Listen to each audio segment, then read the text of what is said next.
They say revenge is a dish best served cold. I used to think that was just something people said in movies. Now I know it's the truest thing anyone has ever spoken. Because 3 months ago, I was just Maya Chen, the girl who got ghosted by her boyfriend of 2 years. Today? Well, let's just say Marcus Williams learned exactly what happens when you think you can discard someone like yesterday's trash and move on to your so-called upgrade. But I'm getting ahead of myself. Let me start from the beginning, from the moment my world shattered into a million pieces and I had to rebuild myself into someone he never saw coming. It was a Tuesday morning in September when I realized something was wrong. Really wrong. Marcus hadn't responded to my text from the night before. A simple, "Hope your presentation went well today. Love you." And that wasn't like him. In 2 years together, he'd never gone more than a few hours without texting back, even if it was just a quick emoji or busy, talk later. I stared at my phone screen, that familiar knot of anxiety forming in my stomach. The blue bubble sat there, lonely and unacknowledged, with no delivered or read notification underneath. I told myself he was probably just sleeping in after staying up late preparing for his big client presentation. Marcus was always a perfectionist when it came to work. By noon, the knot had grown into a full-blown pit. I'd sent 2 more texts, casual ones, nothing clingy, and called once. Straight to voicemail. That's when the first whisper of panic crept in. Marcus never turned his phone off, ever. He was practically surgically attached to the thing. I tried to focus on my own work, but every few minutes I found myself checking my phone, refreshing our message thread, hoping to see those 3 little dots that would tell me he was typing. Nothing. The silence stretched on, heavy and suffocating. By 3 p.m., I broke down and called his office. "Hi, this is Maya, Marcus Williams' girlfriend," I said to the receptionist, hating how desperate my voice sounded. "I was wondering if he's in today? I haven't been able to reach him." There was a pause. "Oh, hi, Maya.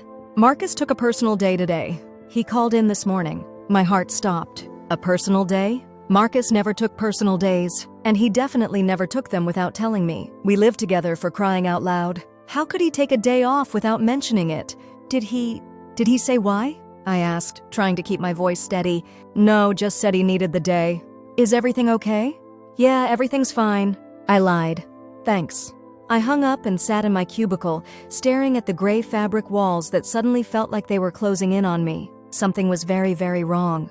Marcus was either hurt somewhere, unable to reach his phone, or I couldn't let my mind go there. We were solid. We'd just been talking about moving to a bigger apartment. He'd been looking at engagement rings online. I'd seen them in his browser history when I used his laptop to check my email. Everything was perfect between us, wasn't it? I left work early, claiming a family emergency, and drove to our apartment with shaking hands. The building looked normal. The parking garage held all the usual cars. Marcus's silver Honda was in its assigned spot, so he was home. Relief flooded through me, followed immediately by confusion. If he was home, why wasn't he answering his phone? I practically ran to the elevator, my mind racing through possibilities. Maybe he was sick. Maybe his phone had died and he'd been sleeping all day. Maybe he'd gotten food poisoning from that sketchy Thai place he loved, despite my warnings. The elevator ride to the 7th floor felt eternal. I fumbled with my keys, hands trembling as I unlocked the door to 7B, the apartment we'd called home for the past year and a half. "Marcus?" I called out as I stepped inside. "Babe, are you okay? I've been trying to reach you all day." Silence. The apartment felt different somehow. Emptier. I couldn't put my finger on it at first, but something was off. I walked through the living room, noting that his laptop wasn't on the coffee table where he usually left it. His phone charger wasn't plugged into the outlet by the couch. "Marcus?" I tried again, heading toward the bedroom. That's when I saw it. Or rather, didn't see it. The dresser top was bare. Marcus's cologne, his watch, the little wooden box where he kept his cufflinks, all gone. My heart started hammering against my ribs as I yanked open his dresser drawers. Empty. Every single one. I stumbled backward, my legs hitting the bed. The bed we'd shared just 2 nights ago, where he'd held me and told me he loved me and made plans for the weekend. I ripped open the closet door with such force it bounced off the wall. His side was completely empty. No suits, no casual clothes, no shoes, nothing. Like he'd never lived here at all. That's when I noticed the piece of paper on my nightstand. White, folded once, my name written on it in Marcus's careful handwriting. My hands were shaking so badly I could barely unfold it. "Maya, I'm sorry to do this, but I can't keep living a lie. I've found someone else. Someone who gets me in a way you never could. I know this is sudden, but when you know, you know. I've taken my things and I won't be coming back. Don't try to contact me. This is for the best. Marcus, I read it 3 times before the words really sank in. Then I read it again, looking for some sign that this was a joke, a mistake, a horrible misunderstanding. But the words stayed the same: cold, clinical, dismissive. Someone who gets me in a way you never could. When you know, you know. Don't try to contact me. This is for the best. I crumpled the note in my fist and threw it across the room, then immediately scrambled to retrieve it, smoothing it out with trembling fingers. I needed to read it again, needed to understand how 2 years of my life had just evaporated into 4 sentences of casual cruelty. The sob that escaped my throat was primal, animalistic. I collapsed onto the bed, still wearing my work clothes, and cried until my chest ached and my eyes burned. I cried for the future we'd planned, for the ring searches I'd pretended not to notice, for the way he used to make me coffee every morning and leave little notes in my lunch bag. I cried for the girl I'd been 12 hours ago, the one who'd woken up thinking she was loved. Hours passed. The apartment grew dark around me, but I couldn't bring myself to turn on the lights. The darkness felt appropriate. I lay there on our bed, my bed now, staring at the ceiling and trying to make sense of what had happened. Someone else. He'd found someone else. But when? How? We spent most of our free time together. We worked different schedules, but we talked constantly throughout the day. When would he have had time to meet someone, fall for them, and decide to completely uproot his life? Unless it hadn't been sudden at all. Unless he'd been lying to me for weeks, maybe months. The thought made me physically sick. I forced myself to get up, to turn on the lights, to look around my space with new eyes. Now that I knew what to look for, the signs were everywhere. His favorite mug was gone from the kitchen cabinet. The book he'd been reading was missing from the nightstand. His backup phone charger, his vitamins, his spare keys to his parents' house, all gone. This hadn't been a spontaneous decision. This had been planned, methodical. He'd been slowly moving his things out while I was at work, preparing for this moment when he could just vanish from my life without a trace. The realization hit me like a physical blow. How long had he been planning this? How many times had he kissed me goodbye in the morning knowing he was going to abandon me? How many times had he said, "I love you," while already choosing someone else? I stumbled to the bathroom and threw up until there was nothing left in my stomach. Then I sat on the cold tile floor and cried some more. By midnight, the tears had stopped. In their place was something else, something harder and sharper. I stood up, splashed cold water on my face, and looked at myself in the mirror. My eyes were swollen and red, my hair was a mess, and my makeup had long since been cried away. I looked like exactly what I was, a woman who'd been discarded like garbage. But as I stared at my reflection, something shifted. The devastation was still there, still crushing, but underneath it was something new, something that felt like steel forming in my spine. He thought he could just leave? After 2 years? After letting me love him, plan a future with him, trust him completely? He thought he could write me off in 4 sentences and disappear into his new life with his upgrade? I picked up the crumpled note from the floor and read it again. This time, instead of breaking my heart, it pissed me off. Someone who gets me in a way you never could. What did that even mean? I'd supported him through his career changes, his family drama, his anxiety about his father's approval. I'd learned to love his pretentious coffee preferences and his need to plan everything 3 weeks in advance. I'd pretended to enjoy those boring client dinners and laughed at his co-workers' terrible jokes. What exactly had I failed to get? When you know, you know. Oh, how romantic. How profound. Except if he knew so clearly, why had he been looking at engagement rings 2 weeks ago? Why had he been planning our weekend getaway to the mountains? Why had he told me he loved me 3 days ago while we were cooking dinner together? Don't try to contact me. This was the part that really got to me. The arrogance of it.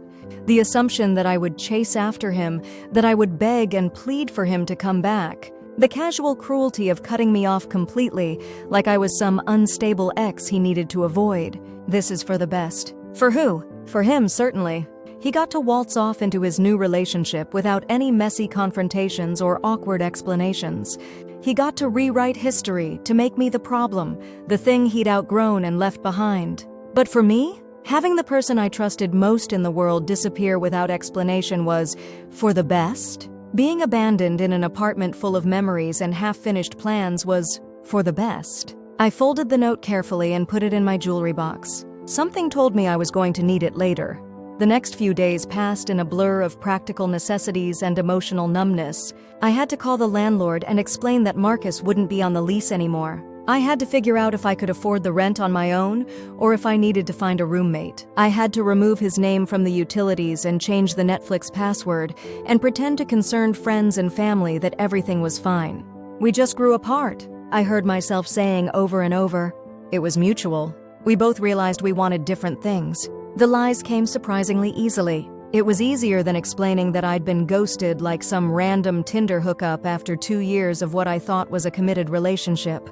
But at night, alone in the too-big bed, the rage would surface. I would lie there thinking about him with her, whoever she was, and feel like my chest was being crushed from the inside. I imagined him telling her how much better she was than me, how I'd never really understood him, how relieved he was to finally be free. I started checking his social media obsessively, even though he'd blocked me on everything. I created fake accounts just to see if he'd posted anything, any clue about his new life. But Marcus had always been careful about his online presence. His Instagram was private, his Facebook barely used.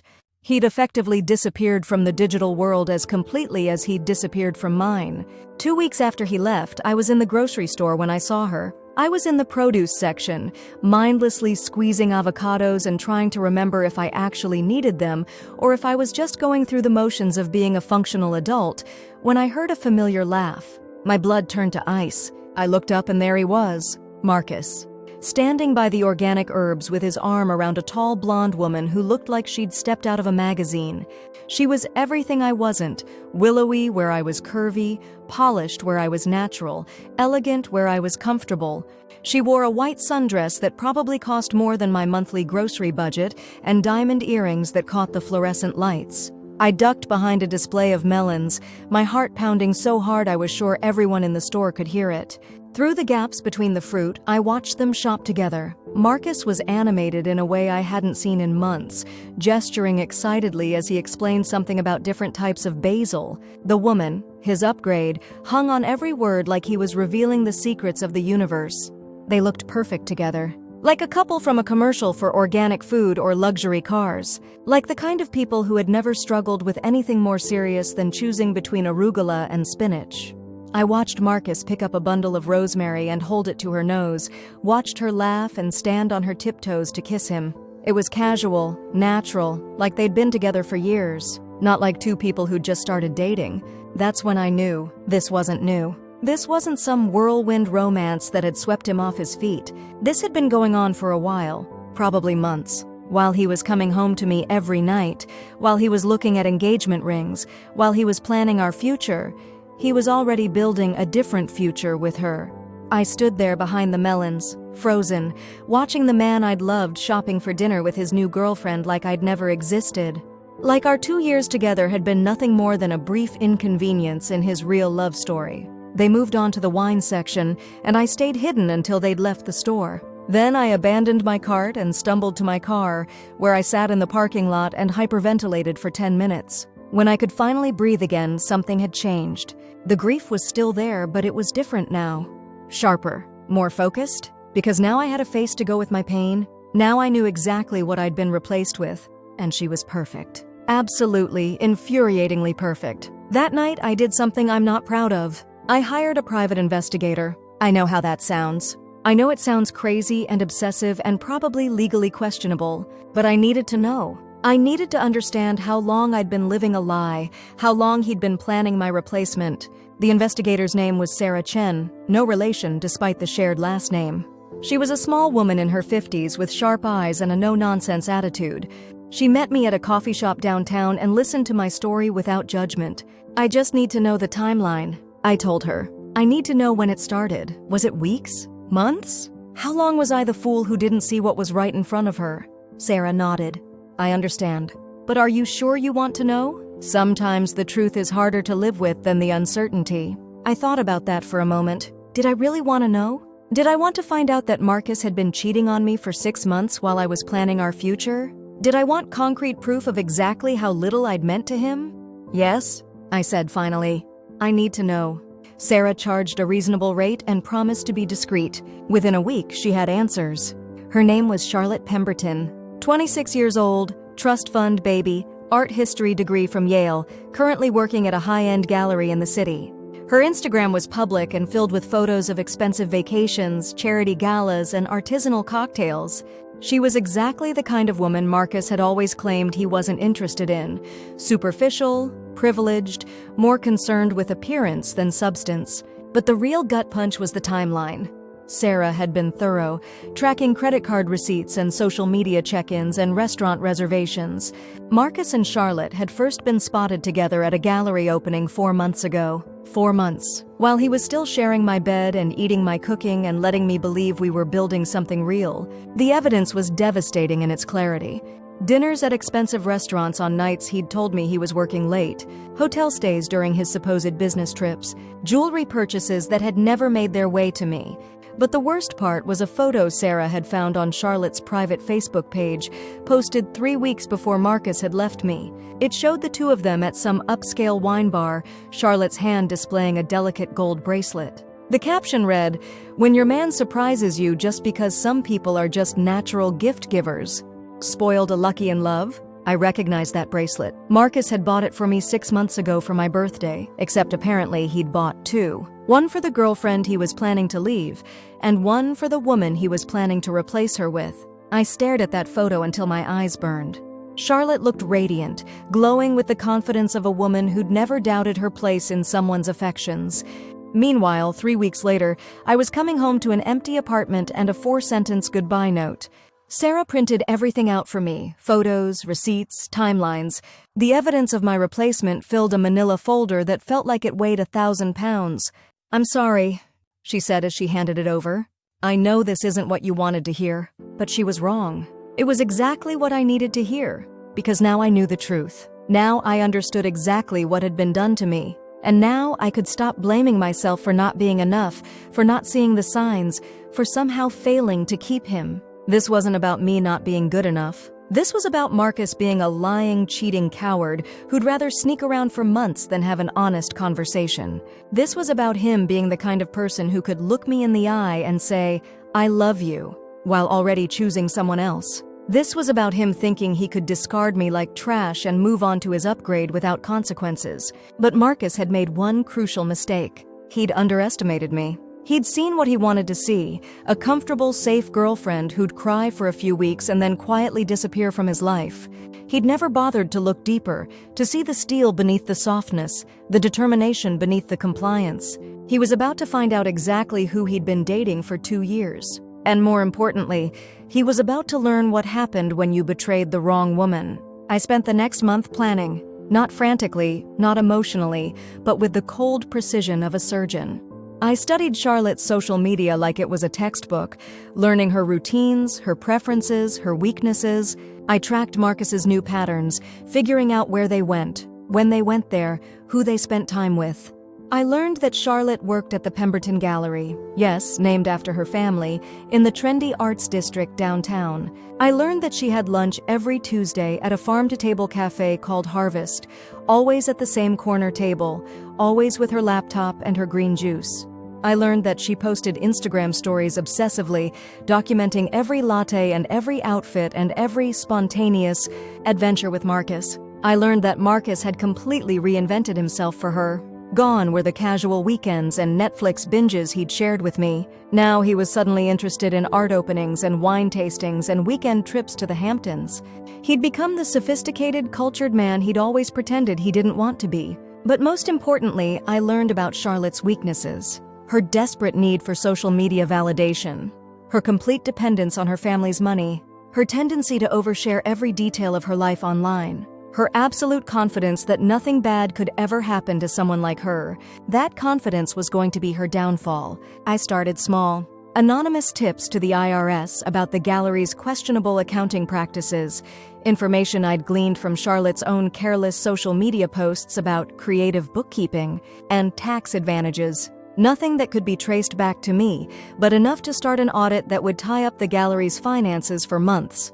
Then I moved on to Marcus's work. A few carefully placed calls to his biggest client, sharing concerns about his personal difficulties and recent instability. I'd learned enough about his business during our relationship to know exactly which pressure points to hit. His reputation in the industry was everything to him, and I knew just how to threaten it. But those were just warm-ups. The real revenge would be much more personal. I spent hours crafting the perfect plan, one that would expose them both for exactly what they were while giving me the satisfaction I desperately needed. It would require patience, timing, and a bit of luck. But I had nothing but time. And I'd never been more motivated in my life. Marcus thought he'd gotten away clean.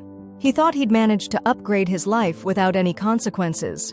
He thought he could just move on and forget about me like I'd never mattered. He had no idea what was coming for him. The plan began to take shape in earnest during the 3rd week of October. I'd been watching and waiting and learning for over a month, and finally, the perfect opportunity presented itself. Charlotte posted on Instagram about an upcoming charity gala at the Pemberton Gallery, a fundraiser for arts education that her family hosted every year. The post was full of excitement about her gorgeous new dress and her amazing date, and how this would be her first time hosting such an important event. Looking at those photos, Charlotte beaming in a designer gown that probably cost more than I made in 3 months, Marcus looking like he'd stepped out of a menswear catalog, I felt that familiar rage burn hot in my chest. They looked so pleased with themselves, so confident in their perfect little life. But I also felt something else: opportunity. The gala was invitation only, but Charlotte's social media had helpfully provided all the details I needed: date, time, location, even the catering company and florist. She'd essentially provided me with a complete blueprint for infiltrating their perfect evening. I called in sick to work the next day and spent 8 hours on reconnaissance. I drove past the gallery, noting the entrances and exits, the security cameras, the layout of the surrounding streets. I researched the catering company and learned they hired temporary staff for big events. I found out which local rental companies provided linens and decorations for upscale gatherings. By the end of the day, I had a plan. It was risky, it would require perfect timing, and it would definitely be crossing several legal lines. But it would also be absolutely devastating to their perfect little world. And after everything they'd put me through, devastating felt exactly right. I spent the next 2 weeks preparing. I researched the charity they were supposedly supporting and discovered that only about 30% of the donations actually went to arts education. The rest went to administrative costs. That seemed suspiciously like personal expenses for the Pemberton family. I gathered evidence of this, along with documentation of several other questionable practices at the gallery. I also did something I'd never done before. I hired a professional hacker. Through a friend of a friend who worked in tech, I was connected with someone who could access email accounts and private social media messages. It wasn't cheap, and it definitely wasn't legal, but it was necessary. Within days, I had access to months of communications between Marcus and Charlotte. Reading through their messages was like being stabbed repeatedly in the chest, but it also provided the final pieces of information I needed. They'd been planning this for even longer than I'd thought. Marcus had been complaining about me for months before he'd even met Charlotte, describing me as clingy and limited and not really going anywhere in life. He'd told Charlotte that he'd been looking for an excuse to leave me but hadn't wanted to hurt my feelings. How thoughtful of him. But the messages also revealed something else: cracks in their perfect relationship. Charlotte was already getting bored with Marcus's constant need for validation. She complained to her friends that he was a bit try-hard and obviously intimidated by my family's success. She joked about how he'd probably never be able to afford the kind of lifestyle she was used to without her family's help. Perfect. I could work with that. The night of the gala, I dressed carefully. Not as Maya Chen, the heartbroken ex-girlfriend, but as someone else entirely. I'd bought a black wig, colored contacts, and enough makeup to completely transform my appearance. The dress was simple but elegant, expensive looking but not flashy. I needed to blend in, to look like I belonged among Charlotte's crowd of trust fund babies and social climbers. I arrived at the gallery 2 hours before the event started, carrying a clipboard and wearing a catering company polo shirt over my dress. Amazing how invisible you become when you look like staff. I walked right past the security guards and into the gallery's back rooms, where I planted the first part of my revenge. Hidden in the gallery's computer system, thanks to my hacker friend, I'd placed a program that would activate at exactly 9 p.m., right when Charlotte was supposed to give her big speech about supporting arts education. The program would display, on every screen in the gallery, a slideshow of evidence about the charity's financial practices, along with some of the more damning communications between Charlotte and her family about how to maximize the tax benefits of their charitable work. But that was just the appetizer. At 8:30, I changed out of the catering shirt and into my dress, transformed my appearance, and walked through the front door like any other guest. I'd printed myself an invitation using stolen letterhead and practiced Charlotte's signature until I could forge it perfectly. The security guard barely glanced at it. The gallery was beautiful, I had to admit. Charlotte had done an excellent job with the decorations: tasteful flowers, elegant lighting, perfectly arranged hors d'oeuvres stations. She moved through the crowd like a queen holding court, gracious and charming and completely in her element. Marcus followed her like a devoted puppy, clearly overwhelmed by the wealth and sophistication surrounding him, but trying desperately to fit in. I watched them for 20 minutes, sipping champagne and making small talk with other guests. Nobody questioned my presence. In a crowd this size, everyone assumed someone else had invited me. I was just another well-dressed woman among many. At 8:55, I positioned myself near the main presentation area, where Charlotte was preparing to give her speech. She looked radiant in her designer gown, completely confident and self-satisfied. Marcus stood beside her, adjusting his tie nervously and checking his phone. At exactly 9 p.m., Charlotte stepped up to the microphone. "Good evening, everyone, and thank you so much for joining us tonight," she began, her voice carrying clearly through the gallery's sound system. "I'm Charlotte Pemberton, and I'm absolutely thrilled to welcome you to our annual arts education fundraiser." The crowd applauded politely. I checked my watch. Any second now. "As many of you know, arts education is something my family is deeply passionate about," Charlotte continued. "We believe that every child deserves access to creative expression and cultural enrichment, regardless of their economic background." The screens around the gallery suddenly flickered to life. Charlotte noticed the movement in her peripheral vision but kept talking, probably assuming it was part of the planned presentation. "That's why we're so committed to ensuring that 100% of tonight's donations go directly to programs that will make a real difference in children's lives." The first slide appeared on the screens, a financial breakdown showing exactly where the charity's money actually went. Administrative costs, 45%. Family salaries, 25%. Actual programs, 30%. I heard confused murmurs from the crowd as people began to notice the screens. Charlotte was still talking, oblivious to the disaster unfolding behind her. "We've been able to support 12 different schools this year, providing art supplies, music instruments, and..." The second slide appeared, an email from Charlotte to her mother discussing how to structure the charity to maximize our tax benefits while maintaining the family's lifestyle. The murmurs became louder. People were pointing at the screens now, their attention completely diverted from Charlotte's speech. I saw Marcus notice the commotion and look up at the nearest screen. His face went white. "Charlotte," he hissed, trying to get her attention without causing a scene. But Charlotte was in full performance mode, too focused on her speech to notice the chaos erupting around her. "And we're especially proud of our scholarship program, which has helped 15 students attend prestigious summer arts camps." The third slide was the kill shot, a text message from Charlotte to a friend, sent just 2 weeks ago.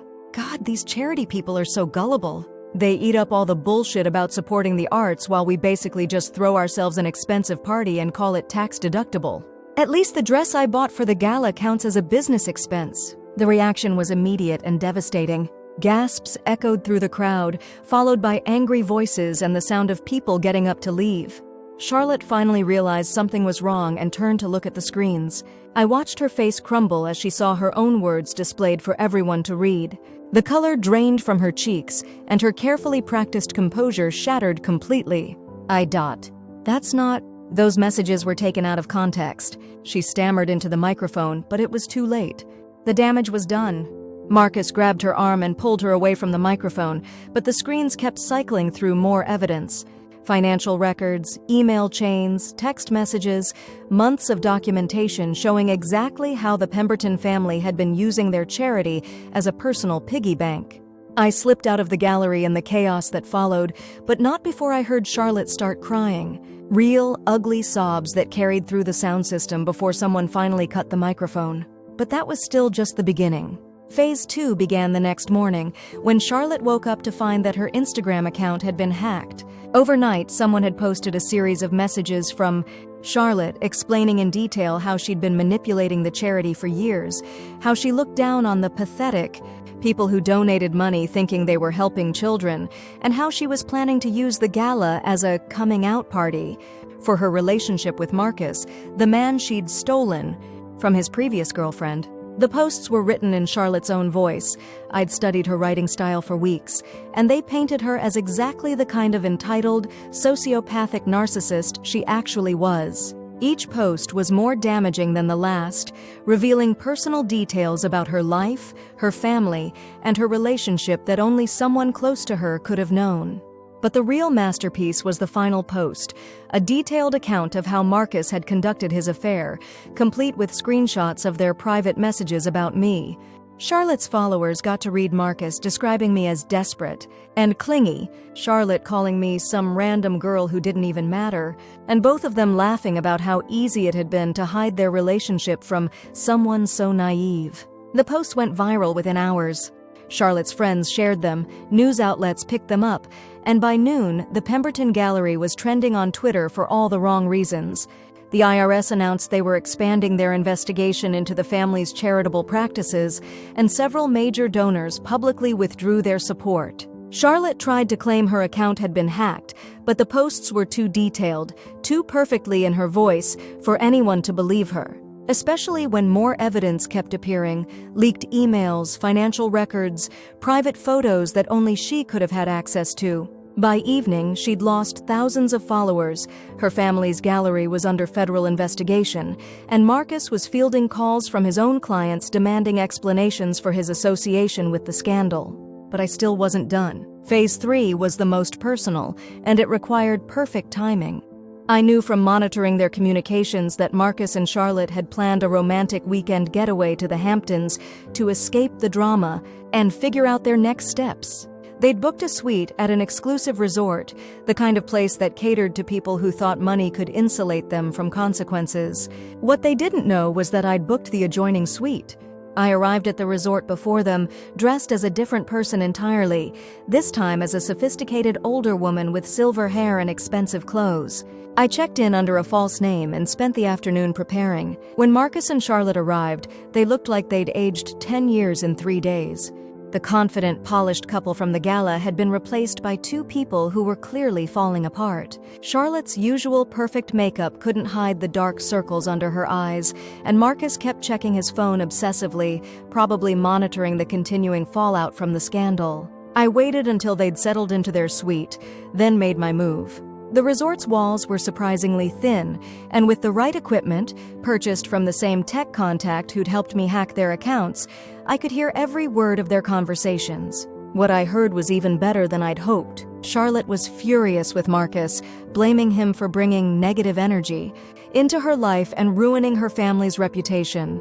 Marcus was defensive, arguing that none of this was his fault and that Charlotte's family had been running a fraudulent charity long before he'd come along. Maybe if you hadn't been so careless with your social media, none of this would have happened, Marcus snapped during one particularly heated argument. Careless? Charlotte's voice was shrill with indignation. I wasn't careless. Someone targeted us deliberately. Someone who knew way too much about our private business.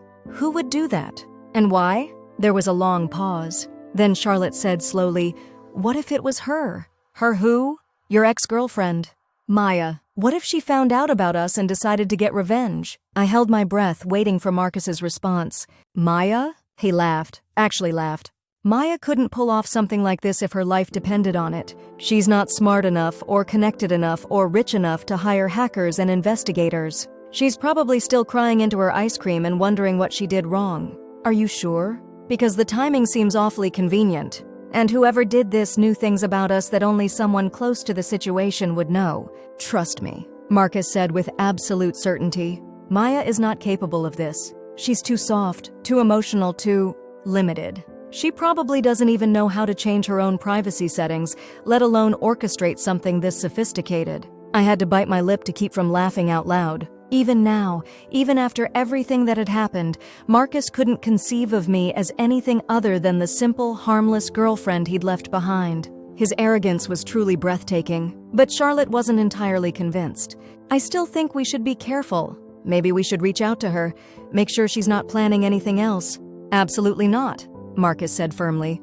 "The last thing we need is to give her any more attention or importance. She's probably already moved on anyway. Girls like Maya always do. They cry for a few weeks, then they find some other guy to cling to. Girls like Maya." Those 3 words crystallized everything I felt about Marcus and his complete inability to see me as a real person. To him, I was just a type, a category, a replaceable placeholder in his life. He genuinely believed that losing him was the worst thing that could ever happen to me, and that I'd spend the rest of my life pining for what we'd had. He had no idea that losing him had been the best thing that ever happened to me, that his betrayal had revealed a strength I never knew I possessed, that his casual cruelty had transformed me into someone he could never have imagined. I recorded their entire conversation, of course, and the next morning, while they were at breakfast, I slipped the recording under their door along with a note written in Marcus's own handwriting. I'd had plenty of practice forging it. The note was simple. "Maya says hello." I was already checked out and on my way home when they found it, but I could imagine their faces when they realized that limited, little Maya had been one step ahead of them the entire time. The final phase of my revenge was the most satisfying of all, because it required almost no effort on my part. I simply sat back and watched Marcus and Charlotte destroy each other. The stress of the scandal, combined with the paranoia about me, had revealed the fundamental weakness in their relationship. It had been built on nothing but mutual attraction to each other's perceived value. Marcus had wanted Charlotte because she represented success and status. Charlotte had wanted Marcus because he was handsome and charming enough to make her look good, but under pressure, their true selves emerged. Charlotte revealed herself to be exactly as shallow and entitled as I'd suspected. Marcus revealed himself to be weak, insecure, and completely dependent on external validation for his sense of self-worth. Within 2 weeks of the Hamptons incident, they were done. Charlotte ended things via text message. Apparently, her family had made it clear that Marcus was now a liability to their reputation. Marcus begged her to reconsider, promising he could help rebuild her image, but Charlotte had already moved on to someone with a cleaner reputation and a more impressive trust fund. I learned all of this through the same monitoring systems I'd been using for months. Even after everything that had happened, they continued to live their lives online, making it easy for me to track their downward spirals. Marcus, suddenly single and professionally damaged, tried desperately to rebuild his image. He reached out to old clients, old friends, anyone who might help him salvage his career. But the scandal had touched him too, and most people in his industry were too risk-averse to associate with someone who'd been linked to charity fraud. Charlotte fared even worse. The federal investigation into her family's charity expanded to include their other business dealings, and it turned out the fraudulent practices went much deeper than anyone had realized. The family was facing serious legal consequences, their social standing was in ruins, and Charlotte herself was being sued by several of the families whose donations had been misappropriated. 6 months after Marcus had left me, both of their lives were in shambles. Their perfect relationship was over, their careers were damaged, and their reputations were destroyed. Everything they'd built together, everything they'd thought made them superior to people like me, had crumbled under the weight of their own arrogance and deceit. And the most beautiful part? They never figured out exactly how I'd done it. I'd been careful to cover my tracks, to make everything look like either coincidence or the result of their own carelessness. The hacker I'd hired was a professional who knew how to avoid leaving digital fingerprints. The private investigator had conducted her research through completely legal means. Even the charity fraud investigation had been triggered by publicly available information that anyone could have found with enough patience and determination. From the outside, it looked like Marcus and Charlotte had simply been unlucky, like their own bad behavior had finally caught up with them through a series of unfortunate coincidences. The idea that it had all been orchestrated by the limited ex-girlfriend they'd dismissed so completely never seriously occurred to them. Well, it occurred to Charlotte, but Marcus was so convinced of my harmlessness that he'd talked her out of investigating further. His arrogance had been my greatest asset. As for me, I'd emerged from the experience as someone completely different from the woman Marcus had abandoned. The process of planning and executing my revenge had taught me things about myself I'd never known. I was smarter than I'd realized, more resourceful, more capable of cold calculation when necessary. I'd discovered a strength that came not from anger, but from clarity, the clear-eyed understanding of my own worth, and the refusal to let anyone treat me as disposable. I'd also learned to trust my instincts. All those little warnings I'd ignored during my relationship with Marcus, the times he'd been condescending, the way he'd dismissed my opinions, his tendency to make me feel small, I'd brushed them aside because I'd been so grateful to be loved. Now I understood that love without respect wasn't love at all. 6 months after the gala, I was living in a new apartment, one I'd chosen entirely for myself. I'd gotten a promotion at work, partly because the confidence I'd gained from my successful revenge had translated into professional assertiveness. I'd started dating again, but this time I knew exactly what I was looking for and what I wouldn't tolerate. And yes, I felt satisfied, deeply, completely satisfied in a way I'd never expected to feel. I'd been wronged and I'd made it right. I'd been underestimated, and I'd proven those estimates catastrophically wrong. I'd been discarded like trash, and I'd shown that some trash has teeth. Marcus had thought he could upgrade his life by trading me in for a newer model. Instead, he'd learned that some people aren't as replaceable as they appear. He'd wanted someone who would challenge him intellectually and socially, someone who could match his ambition and sophistication. He'd gotten exactly what he'd asked for, and it had destroyed him. The irony wasn't lost on me. In trying to find someone better than me, Marcus had ended up with someone who was infinitely worse for him. Charlotte had been beautiful and rich and connected, everything I wasn't.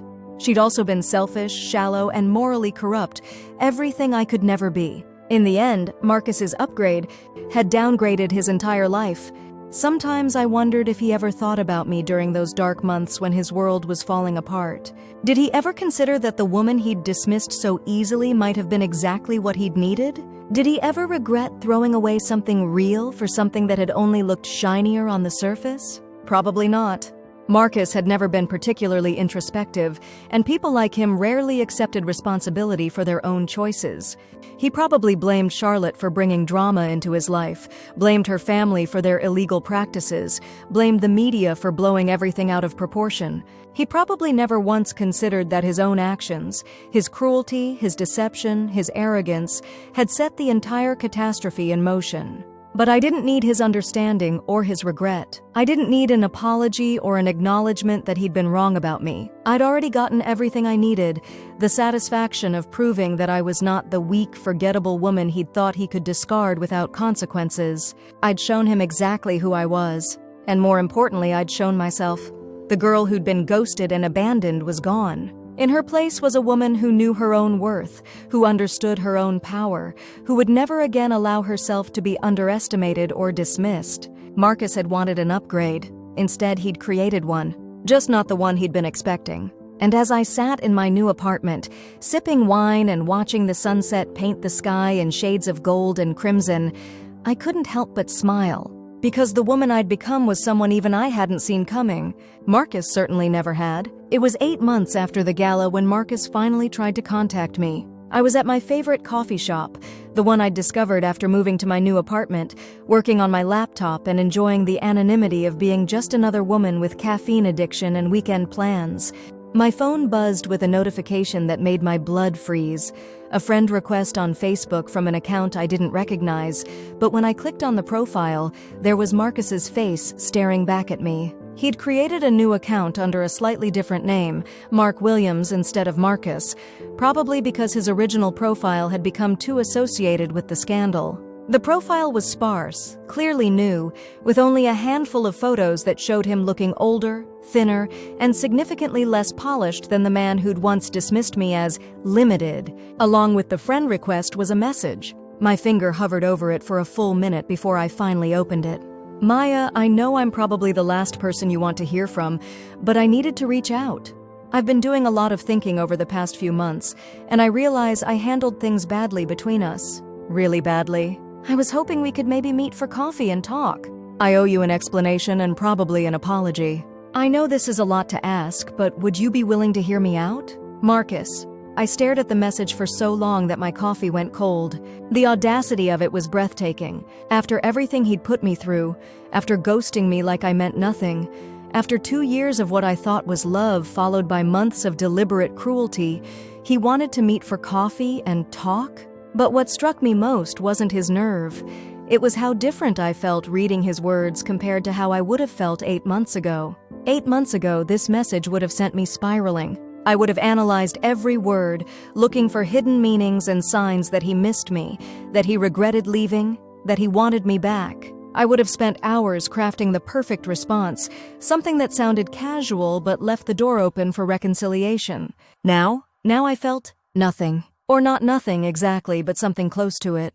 A mild curiosity about what had prompted this outreach, a detached interest in how far he'd fallen, but none of the desperate longing I would have expected. The man who had once had the power to destroy me with 4 sentences now felt like a stranger whose opinion held no weight in my life. Still, I was curious, and after everything I'd been through, I felt confident enough to face him without falling back into old patterns. I'd proven to myself that I was stronger than he'd ever imagined.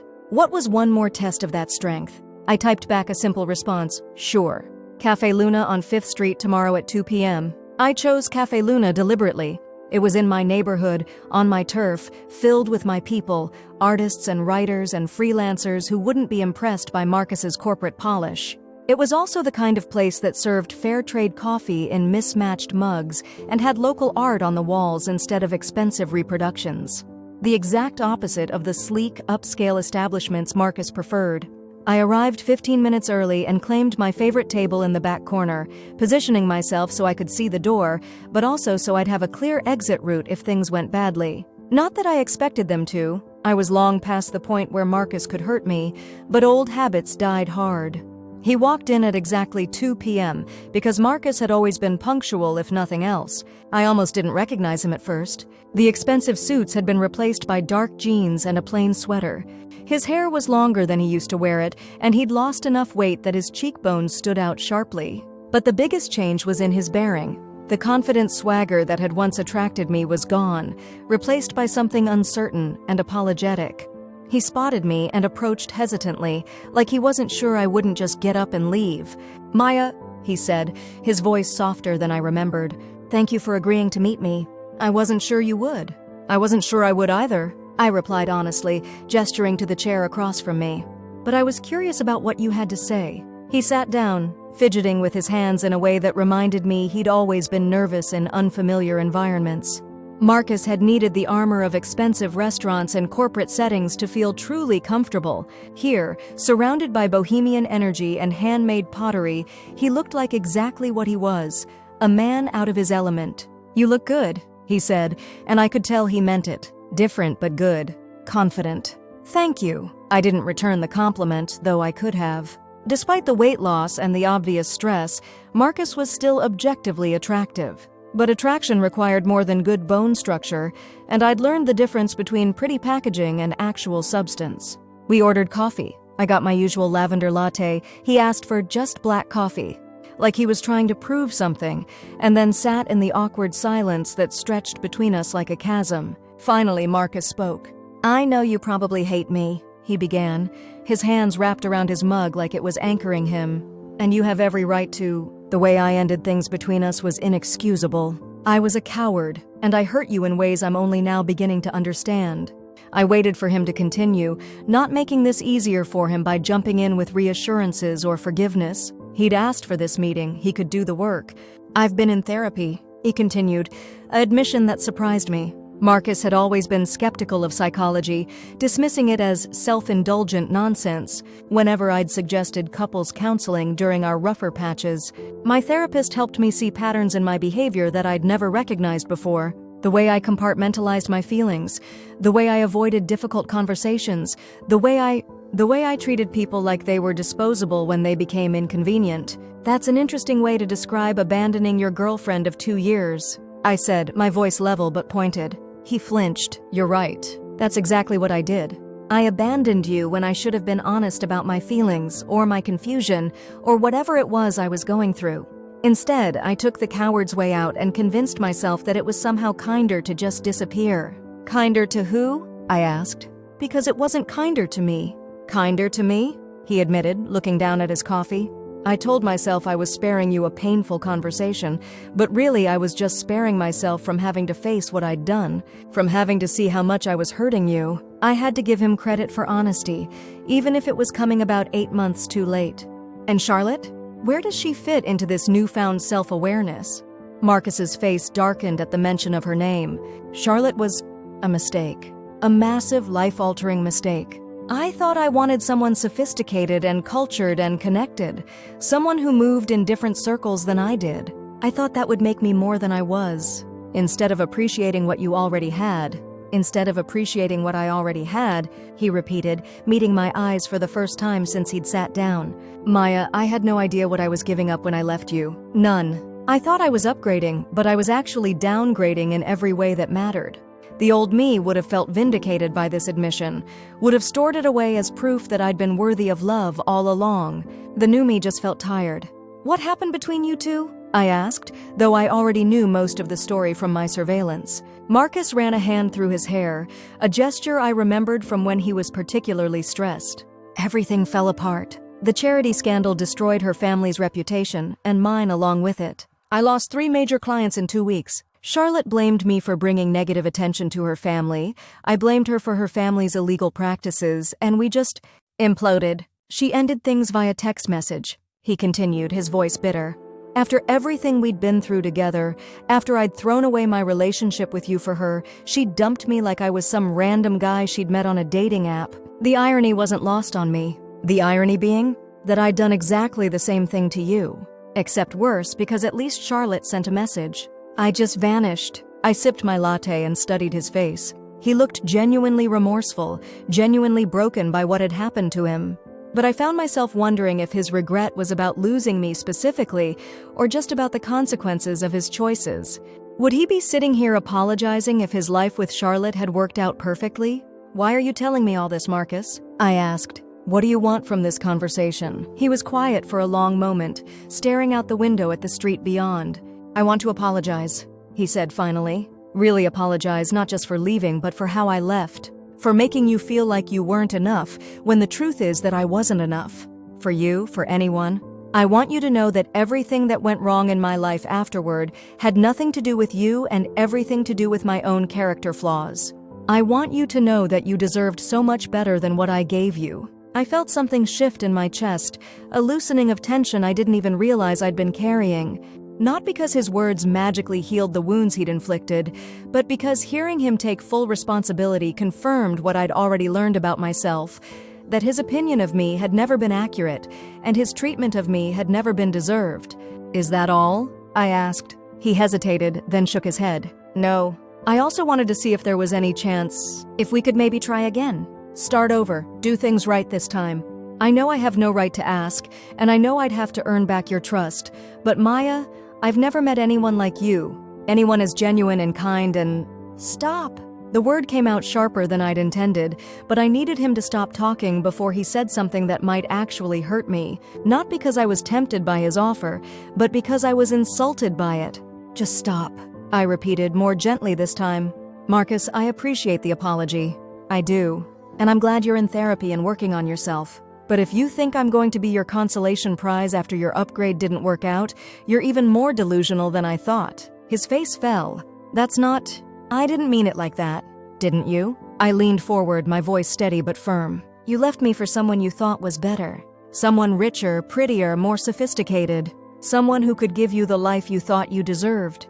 And now that it's blown up in your face, you want to come back to good old reliable Maya, who'll love you unconditionally and never make you feel inadequate. Maya, that's not fair, isn't it? I laughed, but there was no humor in it. Marcus, do you remember what you wrote in that note you left me? You said Charlotte was someone who gets you in a way I never could. You said, when you know, you know. So what changed? Did you suddenly stop knowing? Did Charlotte suddenly stop getting you? He was quiet, which was answer enough. The truth is, I continued, nothing has changed about who I am. I'm the same person I was when you decided I wasn't good enough for you. The only thing that's changed is your circumstances. You're not coming back to me because you've realized my value. You're coming back because I'm the best option you have left. That's not true, he protested, but his voice lacked conviction. Isn't it? If Charlotte called you tomorrow and wanted to get back together, if her family's legal troubles magically disappeared and she welcomed you back into her world, would you be sitting here with me? The silence stretched between us, long and damning. I thought so, I said softly. Marcus buried his face in his hands. God, Maya, I really screwed this up, didn't I? I screwed up the best thing that ever happened to me. Yes, you did. I agreed. But here's the thing, Marcus. I'm not the same person you screwed over. That woman you left 8 months ago, she's gone. You broke her so completely that she had to rebuild herself from the ground up. And the woman she became is someone you never would have chosen in the first place. I stood up, gathering my things. The conversation was over, and I felt lighter than I had in months. Maya, wait, Marcus said, reaching for my arm. Please, can't we at least try to be friends? I miss talking to you. I miss your laugh, your perspective on things. I miss the way you made me want to be better. I looked down at him, this man who had once been the center of my universe, and felt something I'd never expected to feel. Pity. He looked so lost, so desperate for someone to validate his worth. I remembered feeling that way once, in the weeks after he'd left me. It wasn't a feeling I'd wish on anyone. Marcus, I said gently, I don't miss you at all. And that's not me being cruel, that's me being honest. The man I thought I loved never actually existed. He was just a projection of what I wanted you to be. The real you, the one who could leave someone he claimed to love without explanation, who could lie for months while conducting an affair, who could dismiss someone as limited while benefiting from their love and support. I never loved him. I never even knew him. But now I do, I continued. And what I know is that you're not capable of the kind of love I deserve. You're too selfish, too insecure, too willing to hurt other people to protect yourself. Maybe therapy will change that eventually, but I'm not going to wait around to find out. Marcus looked like I'd slapped him. So that's it? You're just going to walk away? I already walked away, Marcus. 8 months ago when you forced me to. Today is just me telling you about it. I turned to leave, then paused and looked back at him one more time. For what it's worth, I said, I hope therapy helps. I hope you figure out how to be the kind of man who can love someone without wanting to change them, who can be honest even when it's difficult, who doesn't see relationships as transactions. But I also hope you understand that personal growth isn't something you do to win someone back. It's something you do to become worthy of what comes next. I walked away then, leaving Marcus alone with his cold coffee and his regrets. I didn't look back, didn't feel the urge to check if he was watching me leave. For the first time since I'd known him, what Marcus was thinking or feeling was completely irrelevant to my life. Outside the cafe, I took a deep breath of autumn air and smiled. Not because I'd hurt him, though I couldn't deny there was a certain satisfaction in his obvious pain, but because I'd handled the situation exactly as I'd wanted to. I'd been honest without being cruel, firm without being vindictive, strong without being defensive. I'd shown him exactly who I'd become, and I'd liked the woman I'd shown him. My phone buzzed with a text from David, the photographer I'd been dating for the past 2 months. How did the coffee thing go? Want to grab dinner and tell me about it? I found a new tapas place that has excellent sangria and mediocre art on the walls. I laughed out loud, earning a curious look from a passing stranger. David was everything Marcus hadn't been: secure, straightforward, emotionally available, interested in me exactly as I was, rather than as I could become with enough improvement. He made me laugh.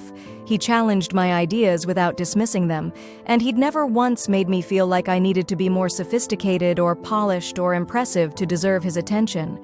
It went perfectly, I texted back. Dinner sounds great. Fair warning, I might be in a surprisingly good mood. The best kind of mood, he replied immediately. Pick you up at 7? See you then? As I walked home through the tree-lined streets of my new neighborhood, I reflected on how strange it was to feel grateful to Marcus for anything. But in a twisted way, I was grateful. His betrayal had forced me to discover parts of myself I never would have found otherwise. His casual cruelty had shown me exactly what I wouldn't tolerate from anyone ever again. His arrogance had motivated me to become someone he could never have underestimated. The revenge I'd taken on him and Charlotte had been satisfying, but it wasn't the most important thing that had come out of our broken relationship. The most important thing was who I'd become in the aftermath. The confidence I'd gained, the boundaries I'd learned to set, the understanding that my worth wasn't determined by anyone else's ability to recognize it. Marcus had thought he was trading up when he left me for Charlotte. He'd had no idea he was actually setting me free to become someone infinitely better than the woman he'd abandoned. Someone he could never have deserved in any universe. 3 days after our coffee meeting, I received one final message from Marcus. This time it wasn't a request to meet or talk. It was simply an acknowledgement. You were right about everything.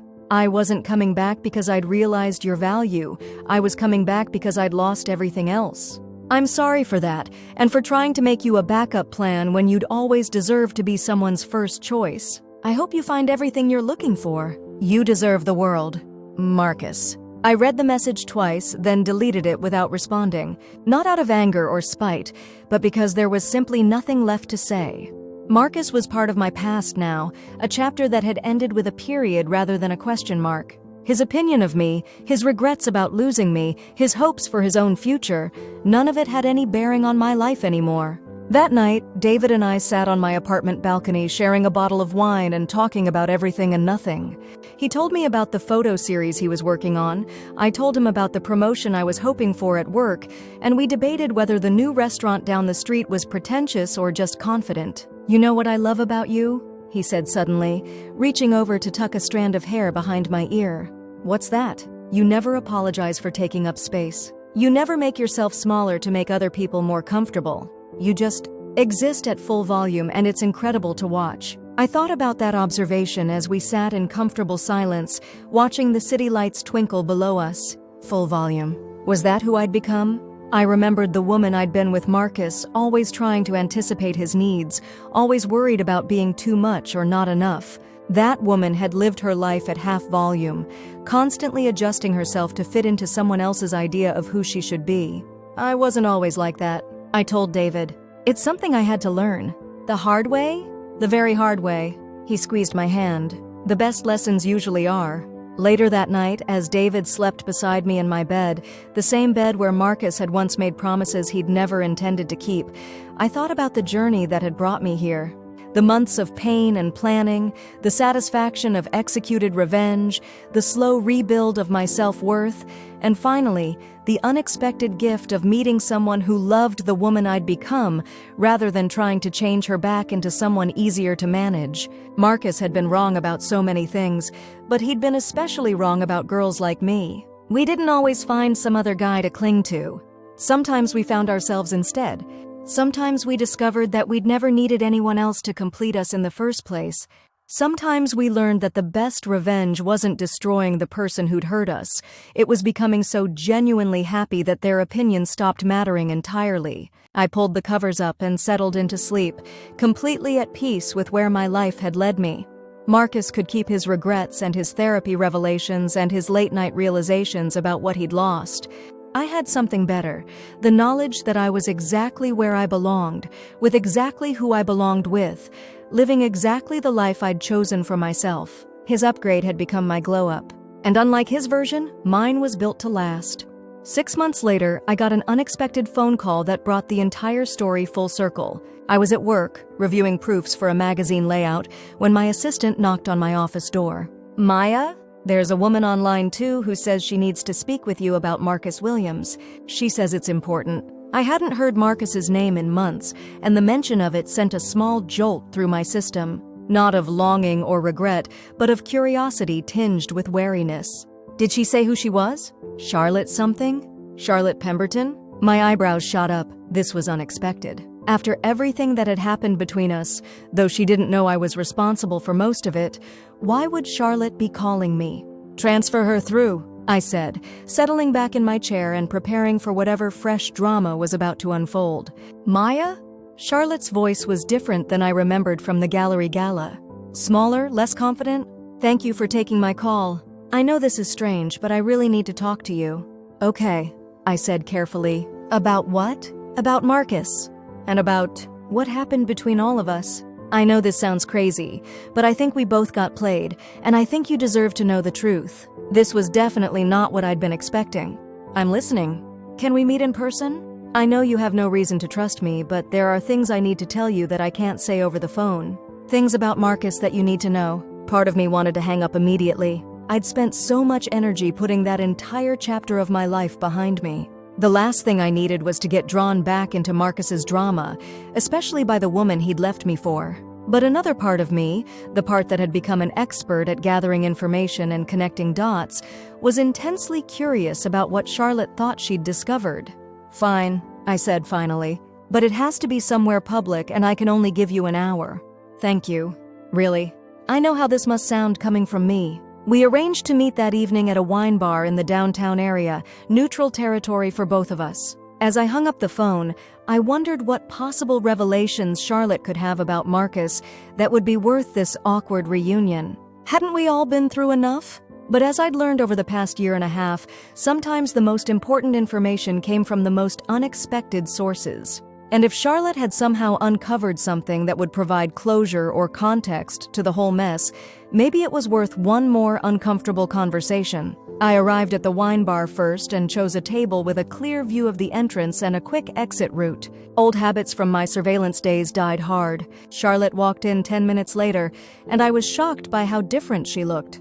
The polished, magazine-perfect woman I remembered had been replaced by someone much more human. Her blonde hair was pulled back in a simple ponytail, she wore minimal makeup, and her clothes were expensive but understated.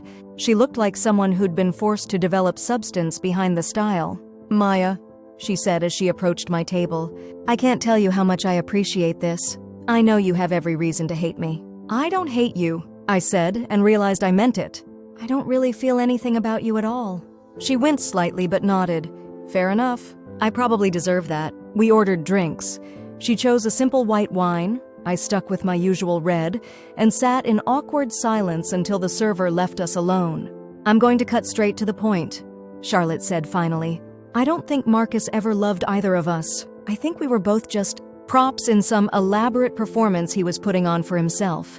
I leaned back in my chair, studying her face. She looked serious, troubled, like someone who'd been carrying a heavy weight for months. "What makes you say that?" Charlotte took a sip of her wine, clearly gathering her thoughts. "After everything fell apart, the scandal, the breakup, all of it, I spent a lot of time trying to understand what had happened. How I'd gotten so caught up in something that was clearly wrong from the beginning. I started seeing a therapist, and she helped me recognize patterns in my relationships that I'd never noticed before. How I was attracted to men who saw me as a trophy rather than a person. How I used my family's money and status to avoid having to develop real intimacy with anyone. This was not the conversation I'd been expecting to have with Charlotte Pemberton. But Marcus was different," she continued. "Or at least I thought he was. He seemed genuinely interested in me as a person, not just as an accessory. He asked questions about my thoughts and opinions, not just my family's connections. For the first time in my life, I felt like someone was seeing me rather than just my bank account. Except it wasn't real," I said, beginning to understand where this was going. "Exactly. My therapist helped me see that Marcus wasn't interested in me as a person either. He was interested in what I represented. Status, sophistication, access to a world he felt locked out of. He performed the role of caring about me because that's what he needed to do to get what he wanted." Charlotte paused, swirling her wine glass and staring into its depths. "The thing is," she said quietly, "I think he did the same thing with you. Just in reverse." "What do you mean?" "I mean, I think he saw you as representing something he wanted too. Authenticity, maybe. Stability. Someone who would love him unconditionally and never challenge him to be better than he was. You were his safe harbor and I was his adventure. But neither of us was ever really a person to him." I felt something cold settle in my stomach. "How do you know any of this?" Charlotte reached into her purse and pulled out a tablet. She opened it to a document that looked like some kind of journal or diary. "After we broke up, Marcus left some things at my apartment. When I was packing them up to return them, I found this.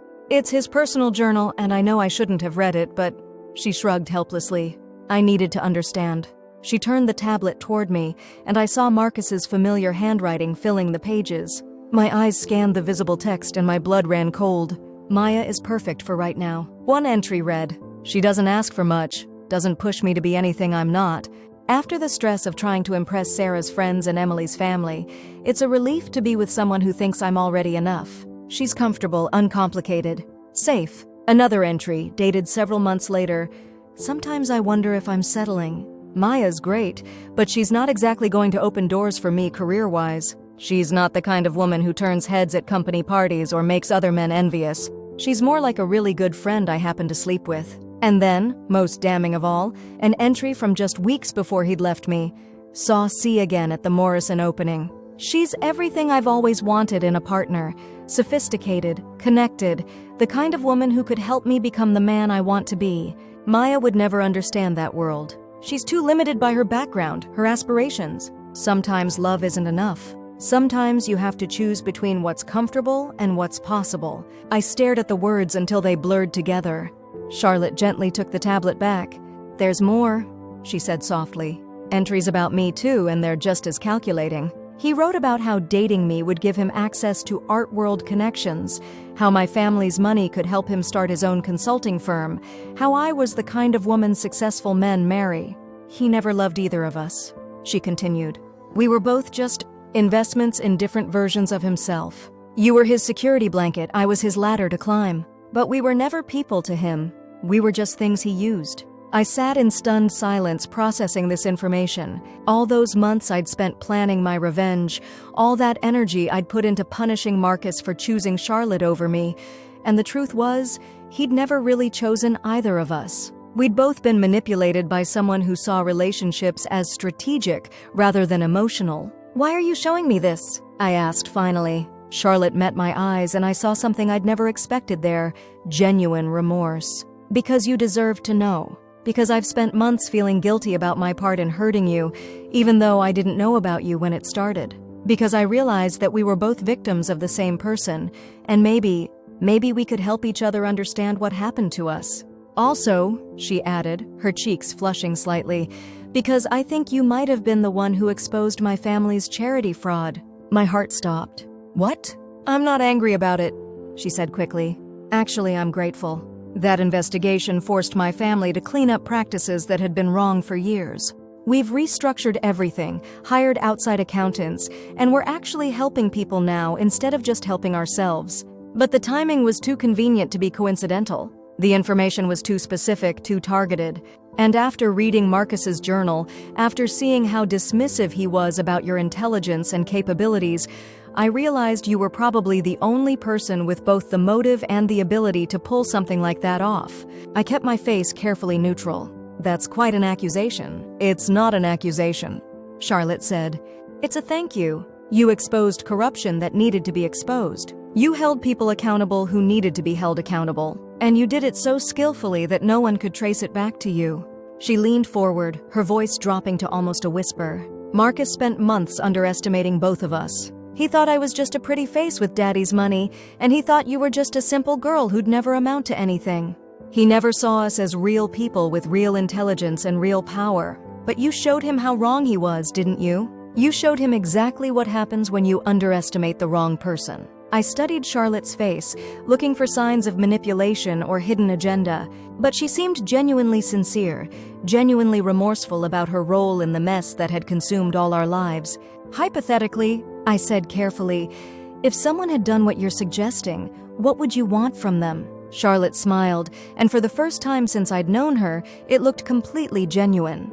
Hypothetically, I'd want to buy them a very expensive bottle of champagne and thank them for teaching me the most important lesson of my life, that actions have consequences, even for people who think they're above them. And I'd want to apologize for my part in hurting them, even though I didn't know I was doing it at the time.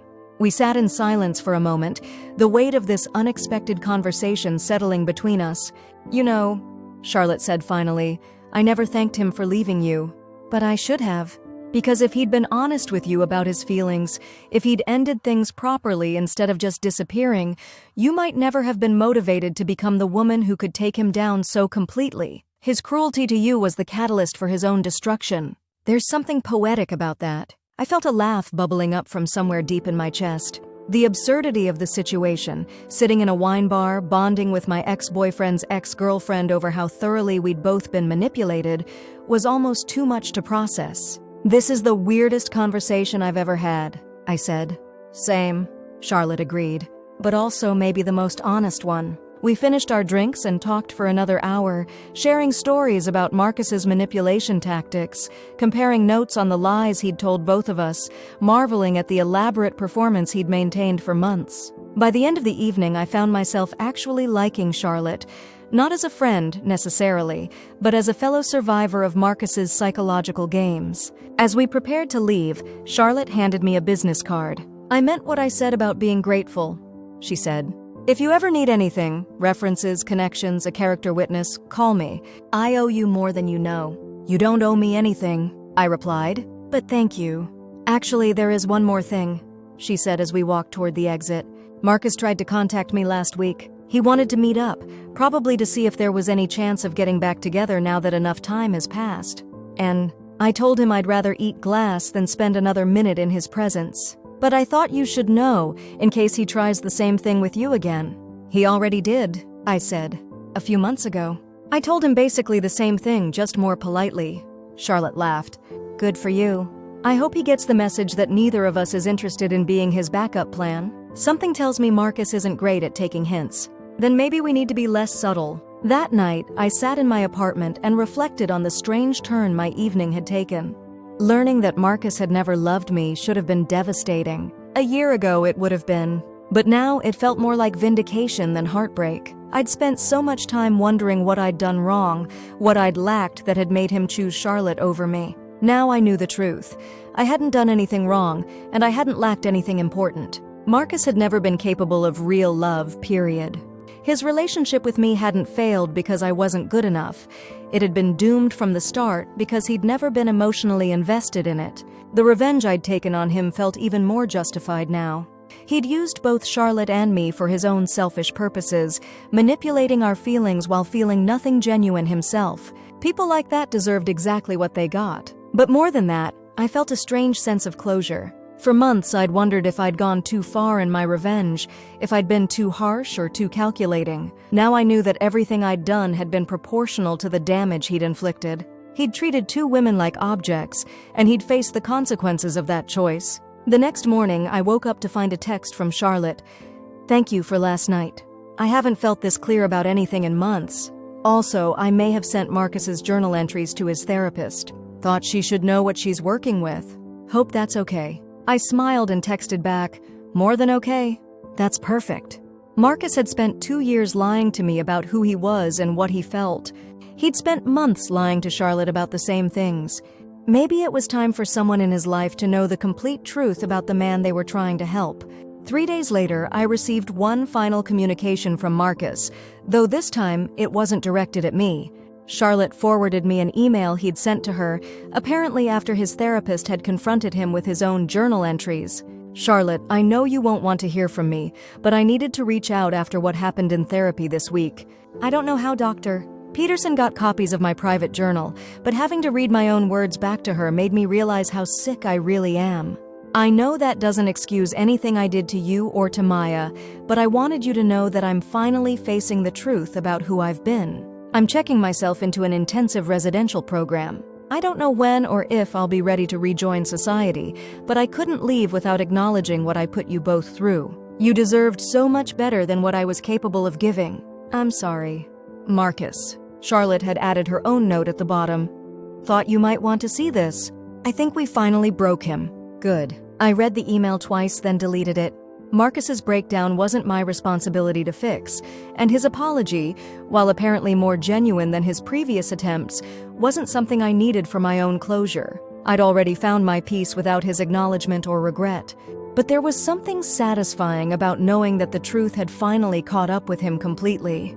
That all his lies and manipulations and careful performances had been stripped away, leaving him with no choice but to face exactly who he'd been. The woman he'd dismissed as limited had orchestrated his complete psychological unraveling. The woman he'd thought would never amount to anything had forced him into residential therapy. The woman he'd treated as disposable had made herself impossible to ignore or forget. That evening, David and I were cooking dinner together when he noticed my mood. You seem different tonight, he said, wrapping his arms around me from behind as I stirred pasta sauce. Lighter, somehow. I had an interesting week, I said, leaning back against his chest. I think I finally closed the book on a chapter of my life that's been hanging open for too long. Good closure or bad closure? Definitely good closure. The kind where you realize the whole story was completely different than you thought, but in a way that makes you feel better about everything. David kissed the top of my head. Those are the best kind of revelations. As we ate dinner and talked about our plans for the weekend, I felt a contentment I'd never experienced before. Not just happiness, but true peace. The kind that comes from knowing exactly who you are and exactly what you're worth, regardless of anyone else's ability to recognize it. Marcus had thought he was trading up when he left me, but he'd actually freed me to become someone infinitely stronger than the woman he'd abandoned. Charlotte had thought she was stealing someone worth having, but she'd actually saved herself from years of manipulation and emotional abuse. In the end, Marcus's plan to upgrade his life had upgraded both of ours instead. And the beautiful irony was that he'd never understand how completely he'd lost, because he'd never understand what he'd actually thrown away. Sometimes the best revenge isn't destroying someone's life. Sometimes it's building a life so beautiful that their opinion becomes irrelevant. Sometimes it's becoming so genuinely happy that you forget why you were angry in the first place. Marcus had gotten exactly what he deserved, a life with himself. And I'd gotten exactly what I deserved, a life without him. The dish had been served cold, and it had been perfect.